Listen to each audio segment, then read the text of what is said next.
कभी तू सुखी, कभी मैं सुखी, कभी तेरा वक्त, कभी मेरा वक्त, पर ये वक्त बदलता रहता है। राजनीति के अंदर तो ये वक्त पल पल बदलता रहता है। अब राजस्थान की राजनीति के बारे में हम आपसे चर्चा करेंगे और चर्चा करेंगे अशोक गहलोत और सचिन पायलट के बारे में। कुछ लोग कह रहे हैं कि क्या अशोक गहलोत के वक्त का अंत हो चुका है क्या, पता नहीं, लेकिन अशोक गहलोत विधानसभा का चुनाव हरवा दिए हैं, ऐसा लोग कह रहे हैं। और अगर सचिन पायलट होते तो शायद विधानसभा चुनाव के अंदर सरकार कांग्रेस की बनती। सचिन पायलट लोकसभा चुनाव के अंदर जहां पर भी गए हैं सब जगह पर जीत दर्ज हुई है।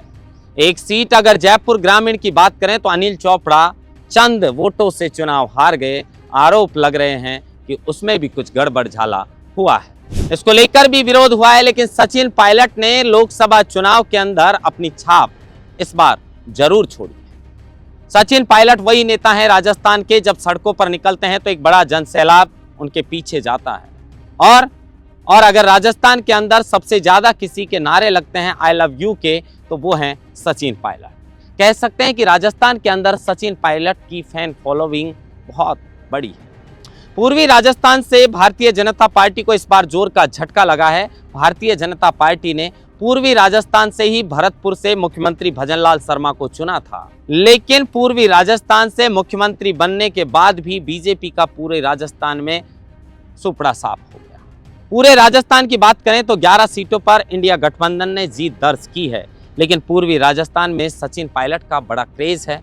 चाहे दौसा सीट की बात करें, टोंक सवाई माधोपुर सीट की बात करें, या फिर करौली धौलपुर की बात करें, या भरतपुर की, एक सिर्फ अलवर को अगर छोड़ दिया जाए तो पूर्वी राजस्थान के अंदर कांग्रेस ने शानदार जीत दर्ज की है। किसका योगदान, किसकी मेहनत? सचिन पायलट की। लोग तो इस बात की चर्चा कर रहे हैं कि ये पूरी मेहनत सचिन पायलट की। तो क्या सचिन पायलट युग का अब आरंभ हो चुका है? क्या अशोक गहलोत युग का अंत हो चुका?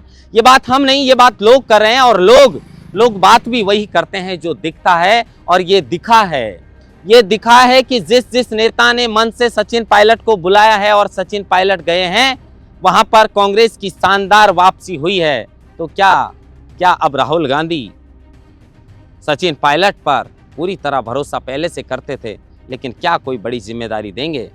क्या 2028 के विधानसभा चुनाव के अंदर सचिन पायलट को राजस्थान के मुख्यमंत्री का चेहरा बनाकर कांग्रेस चुनाव लड़ सकती है?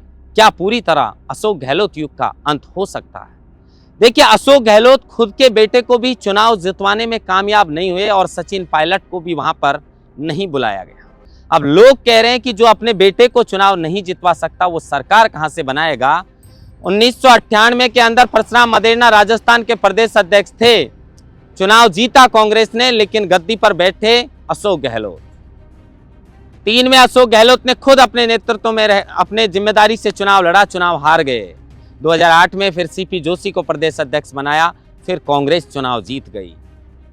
लेकिन जब गद्दी पर बैठने की बात आई तो फिर अशोक गहलोत तैयार हो गए। फिर 23 के अंदर फिर अशोक गहलोत ने चुनाव अपनी ऊपर जिम्मा लेकर लड़ा, लेकिन फिर करारी हार कांग्रेस की हुई। 2018 के अंदर जब चुनाव हुआ तो उस वक्त सचिन पायलट ने मेहनत की 5 वर्ष तक, लेकिन जब मुख्यमंत्री की गद्दी चखने का स्वाद आया तो फिर अशोक गहलोत जो हैं वो सूबे के मुखिया बन गए। लेकिन फिर 23 में करारी हार हो जाती है और सचिन पायलट को जो नजरअंदाज किया था उसका खामियाजा कांग्रेस पार्टी को भुगतना पड़ सकता है।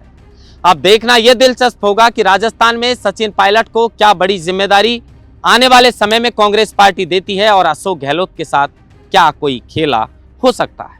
महेंद्र बांसरोटा, लोकमत हिंदी, जयपुर।